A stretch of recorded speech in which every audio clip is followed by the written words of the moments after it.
is Good Morning Indiana, working for you.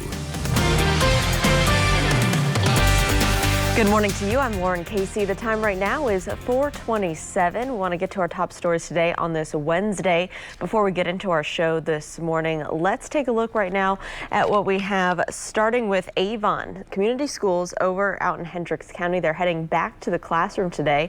One of the first districts to do that in our state after being closed for several months due to the pandemic.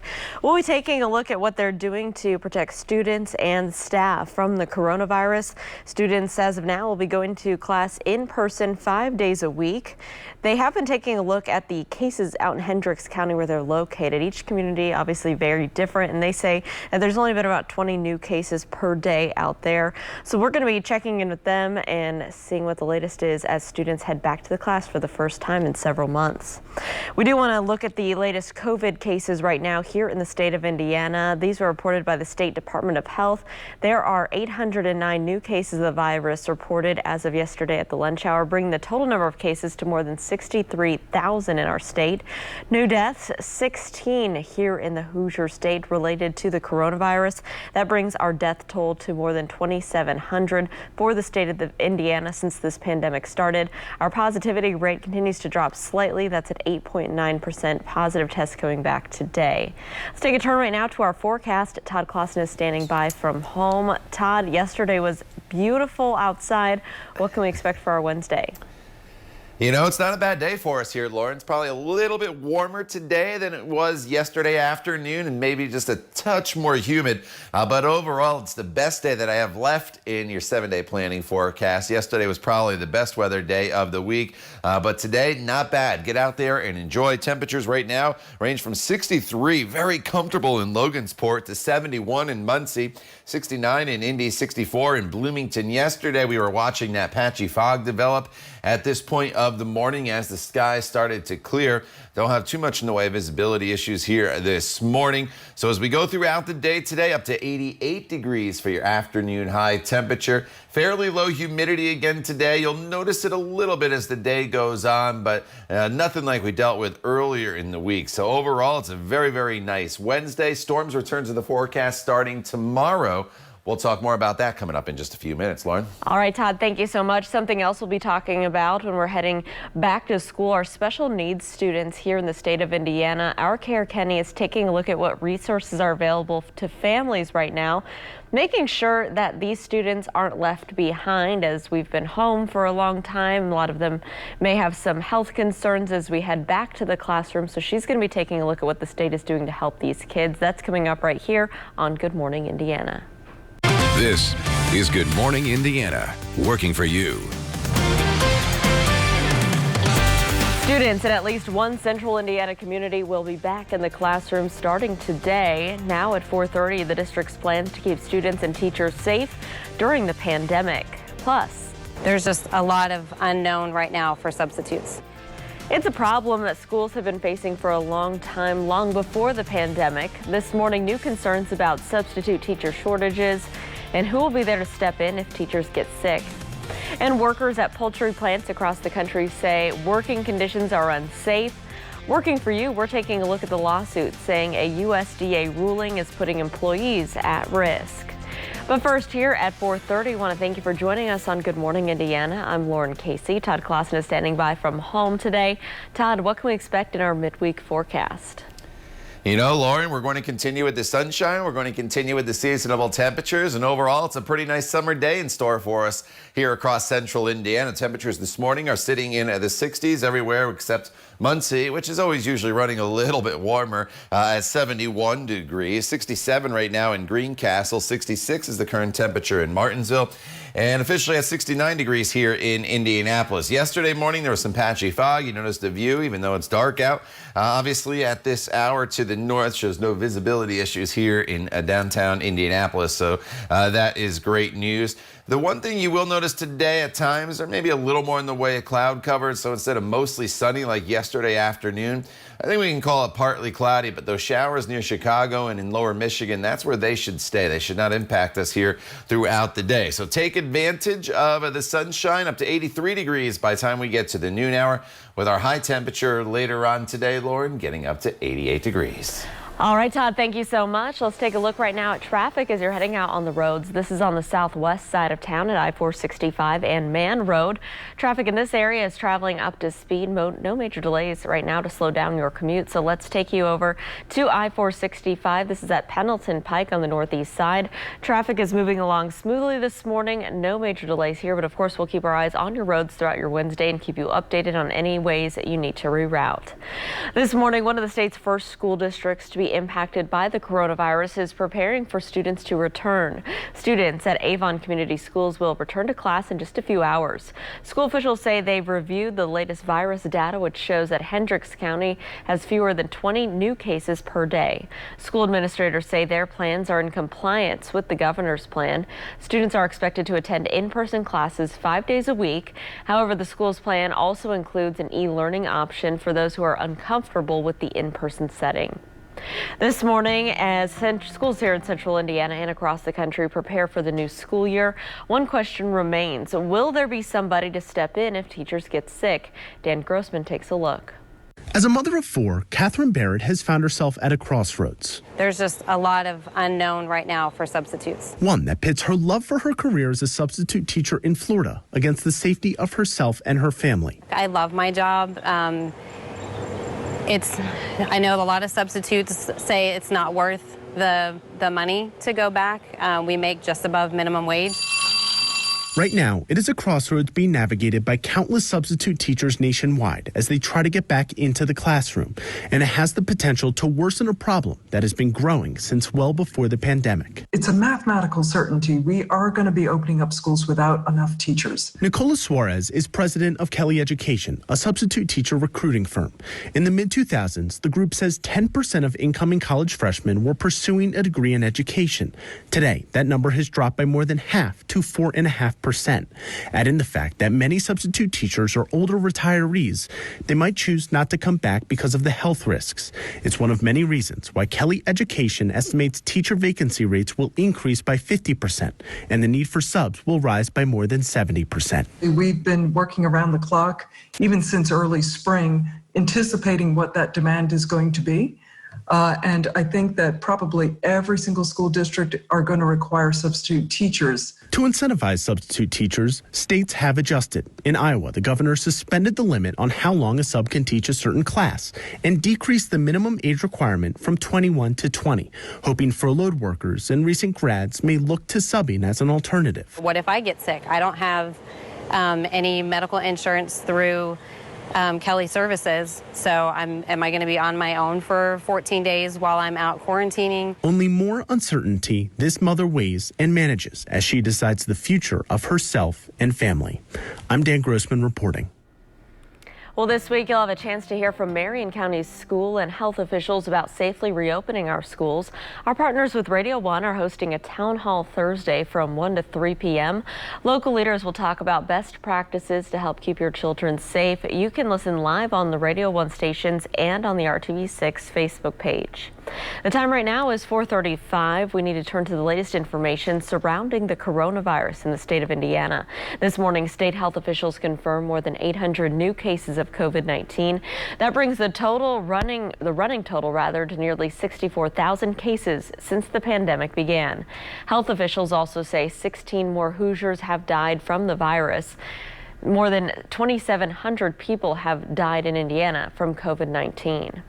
The city of Carmel is announcing a long list of cancellations due to the coronavirus pandemic, and that includes two iconic winter events, the Carmel Christkindl Market and the Ice at Center Green. Both events were scheduled to begin mid-November. Last holiday season, they brought in more than 300,000 visitors over a 4-month period. Organizers admit it is early to make this call, but they say it was necessary to provide enough of a heads up for the vendors and suppliers. New this morning, unions representing employees at 10 chicken processing plants are suing the USDA. The lawsuit is filed on behalf of the poultry workers in 6 states, including Indiana. The suit challenges a policy allowing companies to increase production speeds. The employees say that the increased production put them at risk and it violates the Administrative Procedure Act. The lawsuit also claims employees cannot social distance, putting them at a greater risk for the coronavirus. This morning, people living in Speedway are still waiting for construction to resume on a hotel project. This is located across the street from IMS. People say there has not been any work done to the half-built structure in almost a year. Back in January, town leaders told us that the delay was due to the developer, Loftus Robinson, facing financial issues.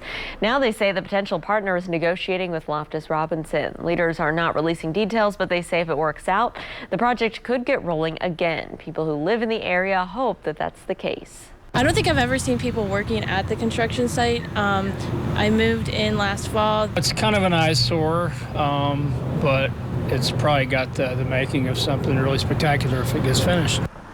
The developer did not respond to our calls or messages for comment. Top execs from Apple, Amazon, Facebook, and Google will all be on Capitol Hill later today, while lawmakers hope today's hearings will help create pressure for the government to act on what some say is excessive power. And a group of Georgia inmates are being called heroes this morning. Straight ahead, how they're credited for saving a correction officer's life. Todd. And Lauren, once again today, temperatures will be climbing all the way up to right around 90 degrees. But today's the last day of the heat across the area because temperatures will actually go below normal for several days here in a row as we enter the month of August. In fact, we could be struggling to get to 80 degrees by Friday afternoon. We'll talk all about it coming up in your Storm Team 6 forecast. You're watching Good Morning Indiana right here on RTV 6.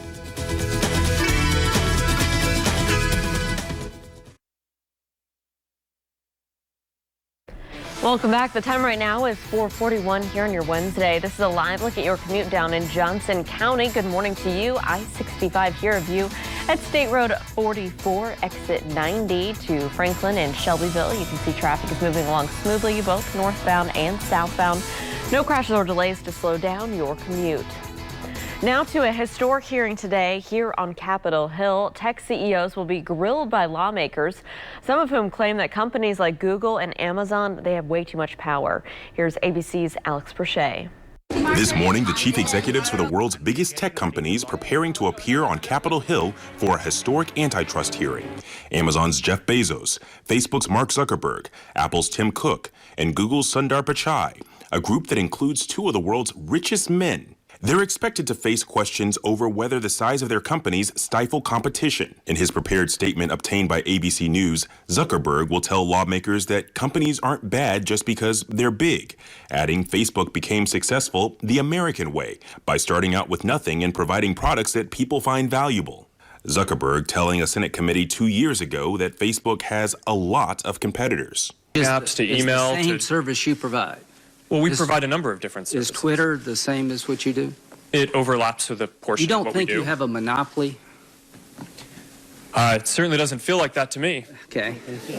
Bezos, who's never testified in front of Congress before, will focus on his personal background in his prepared remarks, calling himself a garage inventor who, as a teenager, invented an automatic gate closer out of cement-filled tires, a solar cooker out of an umbrella and tinfoil, and alarms made from baking pans to entrap my siblings. Some lawmakers have repeatedly argued for the breakup of big tech companies, including Senator Elizabeth Warren. You don't get to be the umpire and have a team in the game.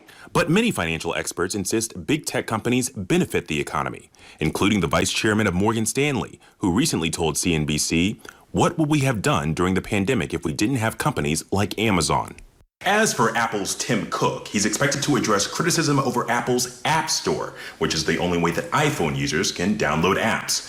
Alex Prochet, ABC News, Washington. The time right now is 4:43. The Trump administration is still trying to figure out how to do away with Daca, which stands for Deferred Action for Childhood Arrivals. It's the program that keeps people who came to the U.S. as kids from being deported. In the meantime, the program won't be accepting new applications. The announcement comes about a month after the Supreme Court blocked President Trump's attempt to end Daca altogether. The recent move is certain to face legal challenges, though especially considered a federal judge recently saying that the administration has to start accepting new applications for Daca. A House panel will vote today to release what intelligence it has on foreign disinformation campaign targeting Joe Biden. The House Intelligence Committee has scheduled a meeting for 11 o'clock this morning. That vote would give the full chamber access to the classified information. Multiple sources say the intelligence details of the Russia-linked disinformation campaign target Biden in the 2020 election. Democratic leaders have demanded a full-member FBI briefing on this topic. So far, that has not happened. This morning, 3 inmates in a suburban Atlanta jail are being credited with saving a deputy's life. The Gwinnett County Sheriff's Office says that the trio noticed an officer was not feeling well as he conducted his security procedures. After he returned to his seat, the deputy lost consciousness. He then fell to the floor and hit his head. The inmates began pounding on their doors loudly enough to wake up the deputy, who then opened their cell doors. After that, he lost consciousness again, and the inmates administered aid until help arrived. The deputy is now recovering at home. An incredible story there. All right, it is 4:45. It's Wednesday. Todd, what can we expect as we head out the door early this morning? You know, it's another good day for us here, Lauren. All is calm this morning. We really don't have those visibility issues as of yet here across the area. The temperature is actually this morning very comfortable. We're in the 60s and the humidity is fairly in check. A live look outside right now, and as you look from downtown to the north, you can see unlimited. It's going to be a pretty nice morning. Should be a beautiful sunrise once that sun starts coming up at 6:42 here this morning. And then look at sunset, 9:01, getting closer to that 9 o'clock hour. 69 degrees, the current temperature. The dew point's right around 64 degrees. That's a fairly comfortable number for us.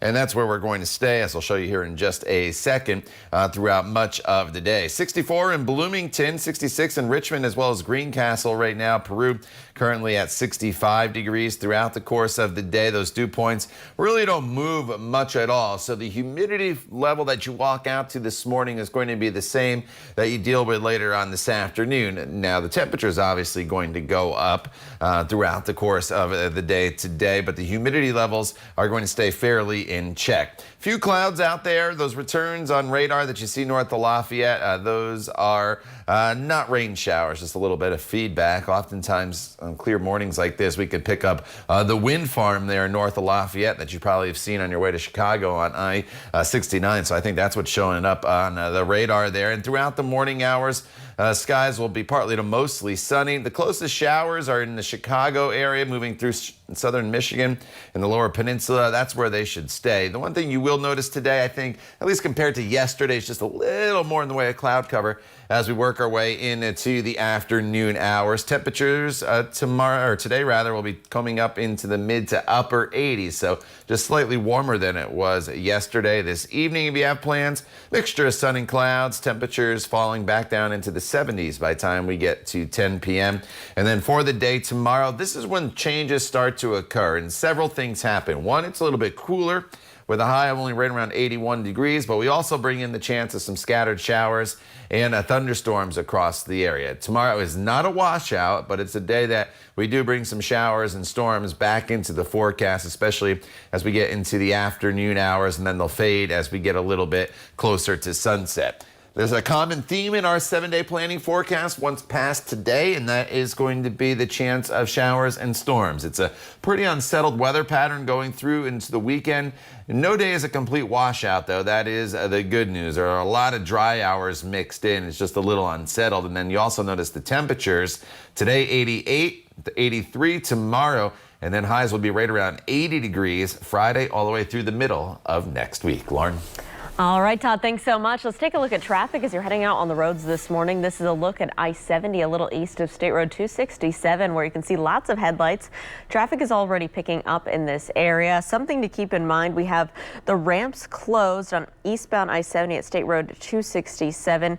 Those are the ramps from northbound and southbound State Road 267 getting onto eastbound I-70. That's a long-term project set to last through November, so just keep that in mind. Some construction continues out in this area.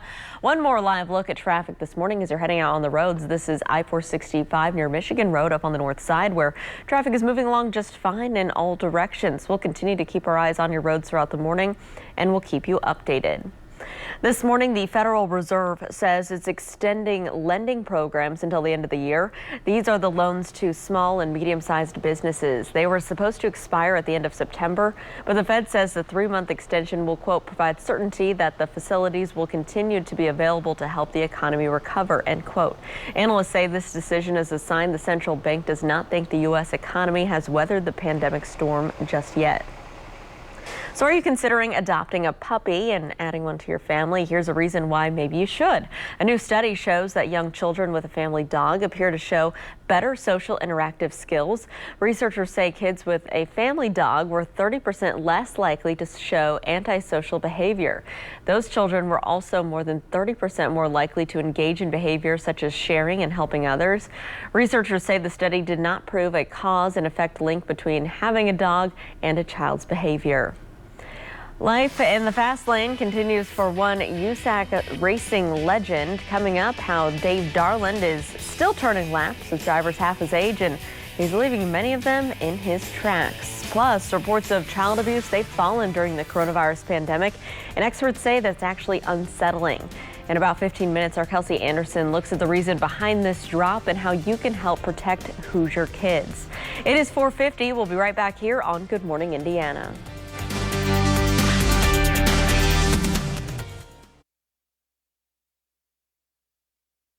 Indianapolis is a racing city, and it's not just because of the Indianapolis 500 or the Brickyard 400.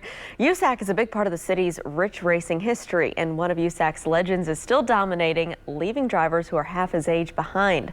This morning, Brad Brown shows us how Dave Darland continues to do what he does. USAC's top national series are filled with the next generation of short track racing's young stars. No problems up front for C.J. Leary, and he will get it done once again. And in the mix with all of those teenagers and 20-somethings, Dave Darland continues to turn the wheel as well as anyone.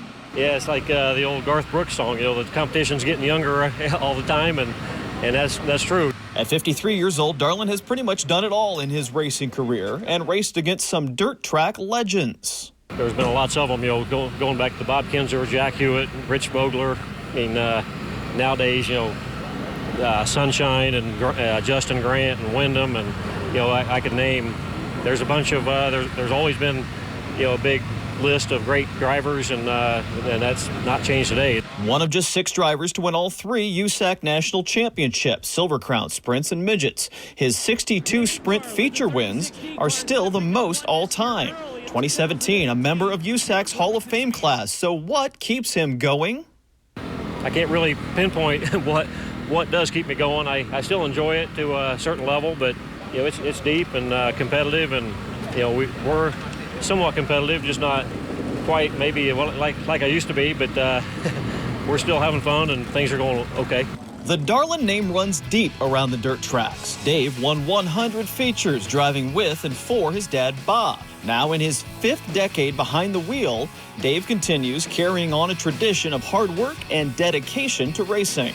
We got a good race team, and my car is fast. You know, got a good team here with, you know, helping me make this thing fast, and good sponsors to support us. So we're happy to be where we're at. And so the laps keep turning. The hot summer nights spent looking for that next checkered flag and knowing that he's got more laps behind him than ahead.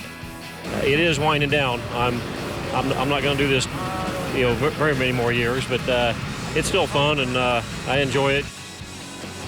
Darland will be in action for the rest of Indiana's Sprint Week. Racing continues Wednesday night in Terre Haute.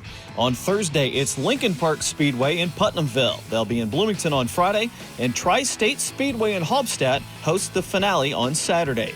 USACtickets.com for more information. Brad Brown, RTV6 Sports. All right, thank you there, Brad. As we go throughout the course of the week, as you can see on your 7-day planning forecast, there will be some rain chances for some of those races. Today, though, not one of those days. Today's actually a beautiful day for us. A mixture of sun and clouds, temperatures climbing up into the upper 80s. So it's a great July day. The humidity pretty much in check today. It's not super high. Tomorrow, scattered storms, and then we keep the storms in the forecast off and on all the way through the weekend. No days of washout, though. Temperatures will trend a little bit cooler, though. fact, we'll struggle to get to 80 degrees during the day on Sunday. The time now is 4:57. You're watching Good Morning Indiana right here on RTV6. We're back in just a few minutes. Stay with us, and we'll see you then.